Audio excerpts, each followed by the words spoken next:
با درود به یکایک شما بینندگان عزیز، چون همیشه در صبح بر وقت شما عزیزان رو به تماشای نوید بامدادی دعوت میکنیم که خبرهای تاجیکستان و جهان رو به سهم شما میرساند. در پراگ همین حالا ساعت 7 است و در آغاز از وضع باد و هوا میگوییم. در پراگ برای امروز 3 دکامبر هوای ابری پیش بینی شده است. انتظار میرود که گرمی تا 3 درجه رو تشکیل بدهد. در مسکو انتظار میرود که برف کوتاه مدت بارد و سردی 1 درجه زیر صفر رو تشکیل بدهد. در دوشنبه هوا آفتابی است و حرارت به 17 درجه میرسد. وزارت امور داخلی قزاقستان میگوید امروز بر اثر یک صدمه 7 مسافر اتوبوس به هلاکت رسیدند. در اتوبوس اثنای حرکت از 35 تا 50 مسافر حضور داشتند که 25 نفر آنها مجروح شده است. درباره شهروندی مسافران اطلاع دسترس نیست. عملیات کمک به ضرر دیدگان جریان دارد. پرونده جنایی در این باره افتتاح یافته است. همین طریق دیروز اتوبوس حامل 10 مهاجران تاجیک و ازبک در قزاقستان به صدمه دچار شد. حادثه در سمت سمر شمکند به وقوع می‌پیوندد. به هنگام حرکت در راه اتوبوس به ماشین بارکش برمیخورد. در این هنگام 74 مهاجر تاجیک و ازبک در داخل مسافربر قرار داشتند. خوشبختانه صدمه تلفات جانی در پی نداشته. تنها پای 2 شهروند تاجیکستان میشکند و آنها به بیمارستان انتقال می‌یابند. طبق فرضیه پیشکی صدمه با عیب راننده اتوبوس سر زده است، زیرا با سرعت بلند حرکت داشته است. باید گفت که قزاقستان بر پایه معلومات اتحادیه اروپا در بین 5 کشور قرار دارد که در آن بیش از همه صدمه‌های نقلیاتی رخ می‌دهد. چند بانک تاجیکستان اعلام کردند که از امروز فرستادن پول از خارج به کشور یا برعکس تنها به واسطه نظام‌های یونیستریم، وستر یونیون و کانتاکت ممکن است. شبکه‌هایی که به مرکز ملی انتقال پول در تاجیکستان همراه شده شرط‌های بانک ملی را پذیرفتند. این وضع بسیاری‌ها را که نزدیکانشان به واسطه نظام زلاتای کرونا به شبکه‌های دیگر پول می‌فرستادند نگران کرده است. ساکنان می‌گویند خدمات زلاتای کرونا در قیاس به نظام‌های دیگر تا جای ارزانتر است و مهاجران تاجیک بیشتر از آن استفاده میبرند. کیریل گاریلوف مسئول دفتر مطبوعات زلاتای کرونا دیروز در صحبت با رادیو آزادی سبب تا حال پیوست نشدن شرکت را به مرکز ملی انتقال پول تاجیکستان توضیح داد. او گفت پیوست شدن به مرکز ملی انتقال پول در تاجیکستان با قانون‌های روسیه مغایرت دارد و این یکی از مشکل‌های اساسی میباشد. محض برای همین نظام‌های کلیدی انتقال پول امروز امکان شروع کار با قاعده نو را ندارند. مذاکرات بانک مرکزی روسیه و بانک ملی تاجیکستان ادامه دارد. این مسئول زلاتای کرونا افزود آنها همه طلبات تکنیکی بانک ملی تاجیکستان را در رابطه با پیوست شدن به مرکز پروسسینگی هنوز ماه اکتبر امسال اجرا کردند، اما بجز از جنبه فنی باز مسائل حقوقی در میان است که متاسفانه فوراً حل کرده نمی شود.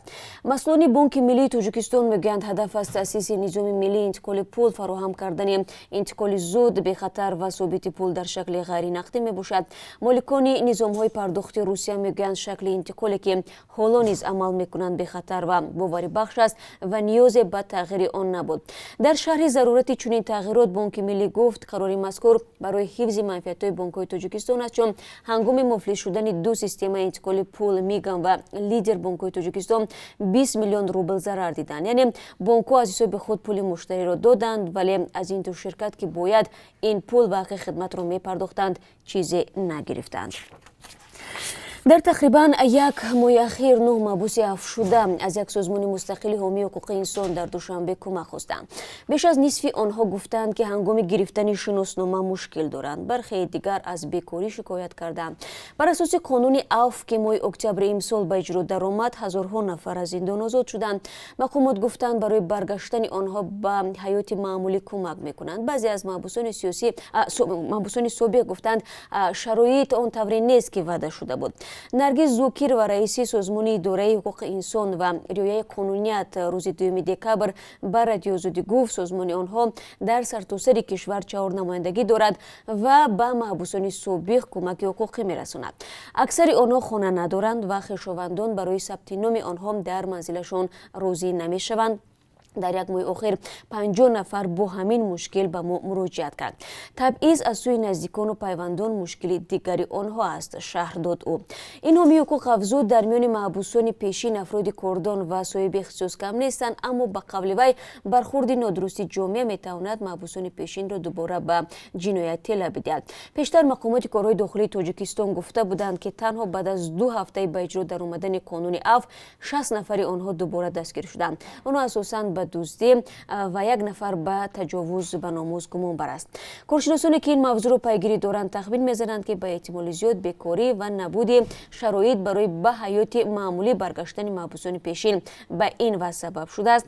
ҳомиёни ҳуқуқ ба он таъкид мекунанд ки таваҷҷӯҳи мақомот ба мушкилу зиндагии маҳбусони собиқ бояд ҷиддӣ бошад. онҳо пешниҳод доранд барномаи миллие қабул шавад то маҳбусонро ҳанӯз ҳангоми дар зиндон будан барои зиндагӣ дар озодӣ омода созанд. бонки ҷаҳонӣ дар як арзёбии тоза гуфтааст иқтисоди Тоҷикистон дар 9 моҳи гузашта мунтазам рушд кард, вале мумкин аст суръати ин пешрафт дар 2 соли оянда сустар шавад. дар ин арзёбӣ ки рӯзи 20 ноябр дар вебсайти бонки ҷаҳонӣ нашр шуд омадааст. сабабҳои он суръати кунди рушди иқтисодӣ дар Русия ва коҳиши қимати ашёи хом дар бозорҳои ҷаҳонӣ мебошад. иқтисоди Тоҷикистон ба иқтисоди Русия сахт пойбанд аст, зеро муҳоҷирони зиёде дар ин кишвар кор мекунанд ва солона миллиардҳо доллар ба Тоҷикистон мефиристанд.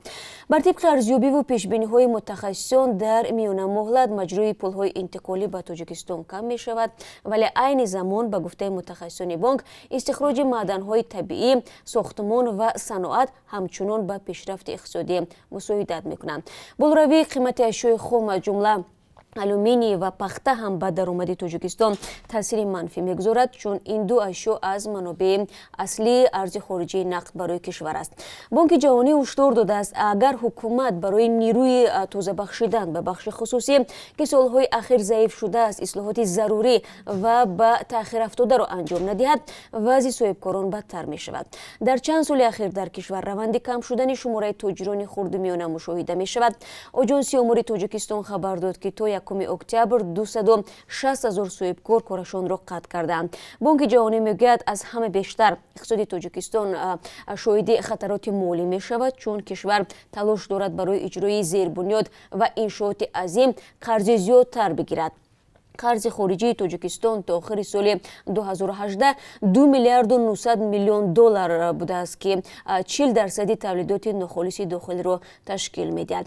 ба гуфтаи бонки ҷаҳонӣ таҳлилои тоза нишон додааст, ки хатари баланди он вуҷуд дорад, ки Тоҷикистон натавонад сари вақт қарзҳои хориҷии худро бипардозад.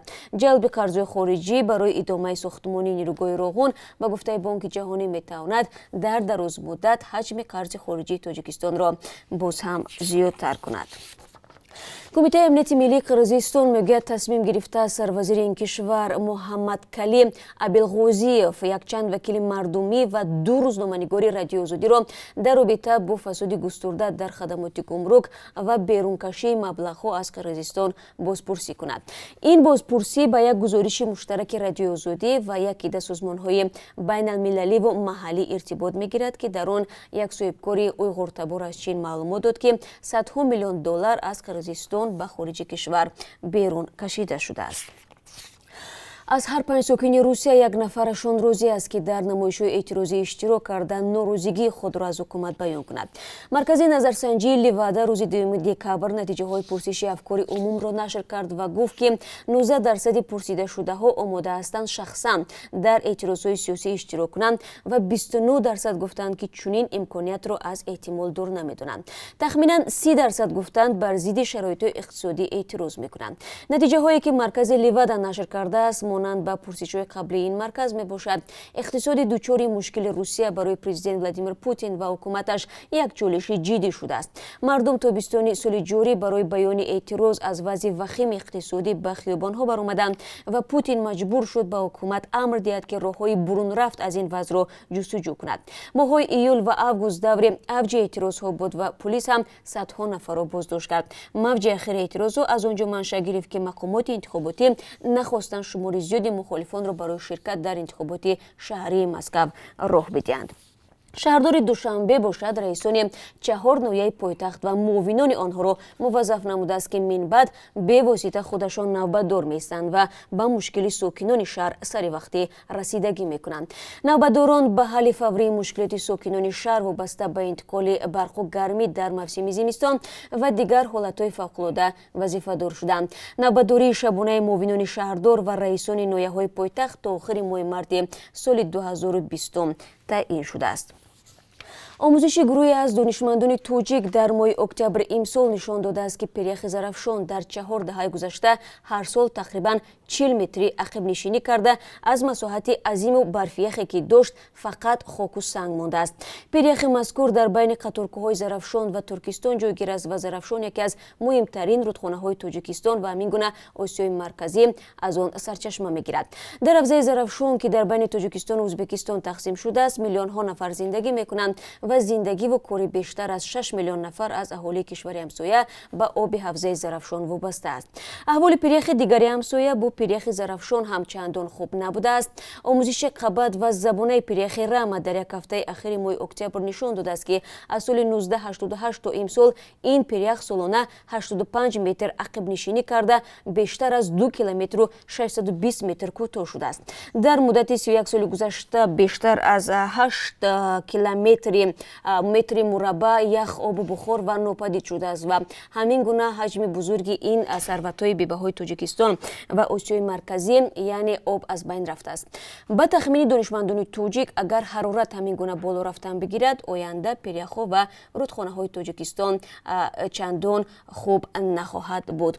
бояд гуфт ки дар дастсолаҳои оянда ҳатто мумкин аст яке аз шоҳҳои калони Зарафшон аз баданаи он ҷудо шавад. ва бинандагони азиз, як хабари варзишӣ ҳам дорем. зиминан рӯзи гузашта чанде аз шумо пурсидед ки туби тиллоиро имсол кӣ мегирад. хуб, Лионел Месси, ҳамлагари дастаи Барселонаи Испания ва мунтахаби Аргентина, беҳтарин футболбоз дар соли 2019 эътироф шуд ва бо ҷоизаи туби тиллоӣ сарфароз гашт.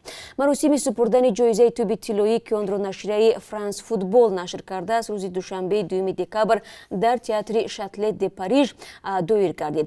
имсол ҳамлагари Барселона бори даҳум ба унвони қаҳрамонӣ даст ёфт. инчунин барои шашумин бор нишонзани беҳтарини қаҳрамонии Испания ва Лигаи қаҳрамонҳо шуд.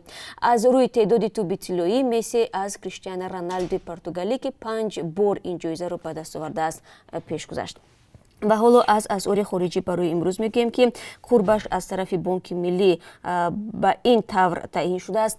$1 баробар аст ба 9 сомониву 69 дирам, 1 евро 10 сомониву 67 дирам арзиш дорад ва 1000 рубли русӣ баробар аст ба 150 сомониву 40 дирам. сипос мегӯям бинандагони азиз ки тӯли ин чанд дақиқа моро тамошо кардед. хабарҳои бештар аз ин дар давоми рӯз дар барномаи хабарӣ ва ҳамин гуна сархати хабарҳои рӯз тақдими шумо хоҳад шуд. рӯзи хуб дошта бошед.